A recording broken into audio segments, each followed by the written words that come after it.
ব্যবসায়িক মন্দায় ঋণ পরিশোধ করতে না পেরে দেশের অন্যতম তাঁত প্রধান জেলা পাবনায় গ্রাম ছেড়ে পালিয়ে গেছে কয়েক হাজার ক্ষুদ্র তাঁতি। অনেকেই ঋণের দায় মাথায় নিয়ে তাঁত বিক্রি করে শ্রমিকের কাজ করে জীবিকা নির্বাহের চেষ্টা করছেন।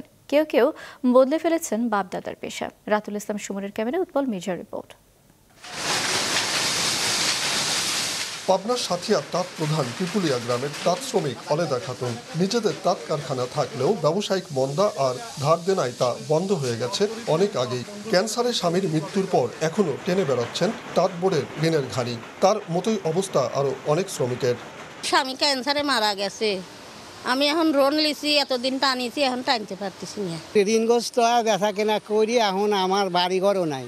আমি ওই সরকার একটা ঘর দিছে, ওই ঘরে এখন আছি। আজ কয়েকটা বছর আপনার যে লাভ আর যে লস গেছে, আমরা তো ফেরোয়ার, অধিকাংশ লোকই পরিবর্তন ঢাকা চলে গেছে। পার্শ্ববর্তী তাঁত গ্রাম সাথিয়া তাঁত যান্ত্রিকতার মধ্য দিয়েই হারিয়ে গেছে ঐতিহ্যবাহী হস্তচালিত তাঁত। গ্রামের কোথাও নাই মেটে তাঁত। ঋণের বোঝা মাথায় নিয়েই গ্রাম ছেড়েছেন শতাধিক তাঁতি।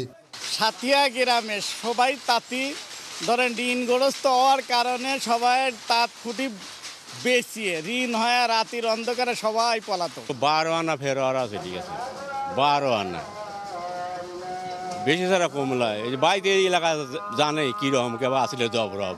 বর্তমান সুতোর দাম বেশি, বুঝছেন, কাপড় চলে না। আমরা এনজিওর টেটা তুলে মিলে খায়া মানে 12 আনা ঢাকা চলে গেছে। একই চিত্র দেখা গেল তাঁতগ্রাম খ্যাত দোগাছি, কুলোনিয়া, চাষকিয়া, নেসরাপাড়া, জালালপুর, নতুনপাড়া সহ অধিকাংশ গ্রামে। অধিকাংশ ক্ষুদ্র তাঁত মালিক এখন যন্ত্রচালিত তাঁত কারখানা শ্রমিক। বিলুপ্তির পথে হস্তচালিত তাঁত ও তাঁত কারখানা। এক সময় আমাদের অনেকগুলো তাঁত খুঁটি ছিল, ব্যবসা বাণিজ্য দুর্বল হওয়াতে আমাদের তাঁত খুঁটি আর নাই, এখন অন্যর বাড়ি শ্রমিক। ব্যবসা বাণিজ্য না থাকার কারণে এখন তাঁত খুঁটি সব বন্ধ, সব বেচে কিনে ঋণ পান দিয়ে দিয়েছে। এখন নিজে খুব অনেক ঋণগ্রস্ত হয়ে গেছে। আর নিম্নে এক একজন 20 থেকে 30 জায়গায় লোন নিয়ে লাস্টে ছেড়ে ঢাকায় যায়, তারা এখন শ্রম দিতেছে জানাই। বাংলাদেশ তাঁত বোর্ডের সাথিয়া বেসিক সেন্টার সূত্রে জানা গেছে 1781 জন ঋণ গ্রহীতাকে দেওয়া হয়েছে 3,50,00,000 টাকা, যার মধ্যে খেলাপি তাঁতির সংখ্যায় 845 জন, যাদের কাছে পাওনা প্রায় 2.5 কোটি টাকা। এদের অনেকেই মারা গেছেন, কেউ পালিয়ে গেছেন অথবা পেশা বদল করেছেন অনেকেই। রং রাসায়নিকের দাম বেশি, ওদের মানে বিক্রির মানে বাজার কিছুদিন হচ্ছে ভালো থাকে, আবার কিছুদিন হচ্ছে নর্মাল হয়ে যায়। তার যারা 2-1টা চালায় ওদের হচ্ছে পোষাচ্ছে না, আর লাভও খুব সীমিত হয়। এজন্য ওদের তাঁত পেশা ছেড়ে অন্যত্র চলে যাচ্ছে। এজন্য আমাদের আদায় করাটা অনেক কঠিন হয়ে যাচ্ছে।